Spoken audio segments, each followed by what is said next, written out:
రాహుల్ రేవంత్ అరాచకాలను ఆపండి, ఆయన అల్లుడి కోసం జరుగుతున్న భూదందాపై విచారణ జరిపించండి. జాతీయ మహిళా కమిషన్కు ఫిర్యాదు చేస్తున్న లగచర్ల బాధిత మహిళలు. లగచర్లలో మణిపూర్ తరహా అరాచకాలు, గిరిజనులపై కాంగ్రెస్ సర్కార్ దమనకాండ, రైతుల భూములను అక్రమంగా గుంజుకుంటున్నారు, ఇవ్వకుంటే అక్రమ కేసులు, లైంగిక వేధింపులు. మణిపూర్ గురించి మాట్లాడే రాహుల్కు ఇవి కనిపించడం లేదా? రాష్ట్రాన్ని ఫ్యామిలీ ప్యాకేజ్గా మార్చేస్తున్న ముఖ్యమంత్రి. ఢిల్లీలో కేటీఆర్ మాట్లాడుతూ ఉన్నాడు. పోలీసులు ఇప్పటికీ అరెస్టు చేస్తున్నారు. సత్యవతి రాథోడ్ మాట్లాడుతూ ఉన్నారు. సో ఈ లగచర్ల బాధితులందరూ కలిసి ఢిల్లీకి బయలుదేరడం జరిగింది. వారి వెంట బీఆర్ఎస్ నాయకులు ఉన్నారు. సో వారు అక్కడున్న మానవ హక్కుల కమిషన్ కానీ, అట్లనే ఎస్సీ ఎస్టీ హక్కుల కమిషన్ కానీ, అట్లనే మహిళా కమిషన్ కానీ కలిసి ఫిర్యాదు చేస్తూ ఉన్నారు.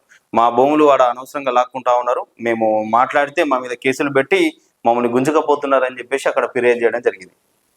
సో ఏమని చెప్తా ఉన్నారు? ఆయన అల్లుడి కోసం జరుగుతున్న ఈ భూదందాపై విచారణ జరిపించి ఆపాలని చెప్పేసి కేటీఆర్ మాట్లాడుతూ ఉన్నాడు. అట్లనే మణిపూర్లో జరుగుతున్న ఏదైతే హింసాత్మక దమనకాండ ఉన్నదో, సో అక్కడ దాని గురించి మాట్లాడే రాహుల్కు మరి తెలంగాణలో ఈ బాధితులపై జరుగుతున్న ఇదేది కనిపించడం లేదని చెప్పేసి కేటీఆర్ మాట్లాడుతూ ఉన్నాడు.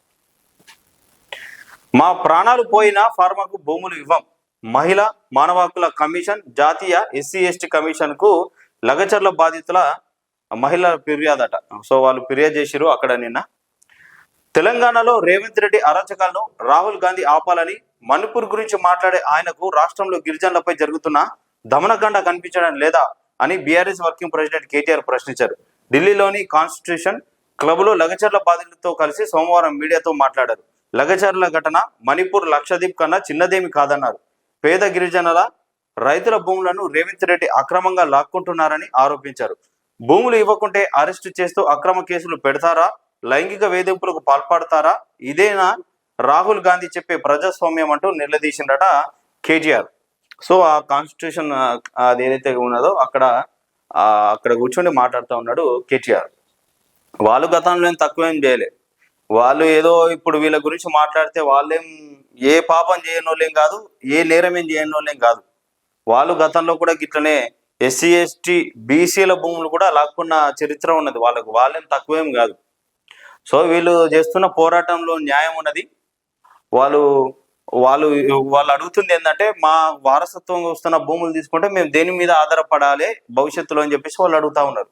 మేము ఇవ్వమని కూడా చెప్తా ఉన్నారు. సో వాళ్ళు మాట్లాడే దాంట్లో న్యాయం ఉన్నది, వాళ్ళు చేసే డిమాండ్కు ఒక అర్థం ఉన్నది. కానీ దీని అనుకున్న బీఆర్ఎస్ పార్టీ ఏదైతే ఉన్నదో, సో వాళ్ళు గతంలో ఏం చేయలేరా అన్న క్వశ్చన్ వేసుకోవాలి. మరి మీరు భూసేకరించినప్పుడు, పట్టాలున్న భూములు లాక్కున్నప్పుడు, ఎస్సీ ఎస్టీ బీసీల ప్రజల భూములు లాక్కున్నప్పుడు వాళ్ళు నిరసనలు ధర్నాలు చేయలేరా? వాళ్ళని తీసుకెళ్ళి మీరు జైల్లో పెట్టలేరా? మీరు ఒకసారి క్వశ్చన్ చేసుకోవాలి. మీరు మాట్లాడుతూ ఉన్నారు కదా, ఆ నైతికత మీకు ఎక్కడున్నదని చెప్పేసి మీరు క్వశ్చన్ చేసుకోవాలి ఒకసారి. ఈ బాధితులు చేసే దాంట్లో న్యాయం ఉన్నది. వాళ్ళు ఖచ్చితంగా ఈ ఫార్మాకు వ్యతిరేకంగా ఉన్నారు, ఉండాలి కూడా. సో వాళ్ళకు తెలుసు ఈ ఫార్మా ఒకవేళ అక్కడ వాళ్ళ ప్రాంతంలో ఏర్పడితే వాళ్ళకు జరిగే తీవ్ర నష్టాలు ఏందో వాళ్ళు గమనించి ఇయ్యమని కొట్లాడుతూ ఉన్నారు. వాళ్ళకు న్యాయపరమైన డిమాండ్తో మాట్లాడుతున్నారు. కానీ దీన్ని ఎన్నుకున్న బీఆర్ఎస్ కానీ, బీఆర్ఎస్ వర్కింగ్ ప్రెసిడెంట్ కేటీఆర్ కానీ మీరు గతంలో ఏం చేయలేరా అన్న దానికి ఒక క్వశ్చన్ చేసుకోవాలి. మరి మీరు 10 సంవత్సరాల అధికారంలో ఉన్నప్పుడు భూములు సేకరించలేరా?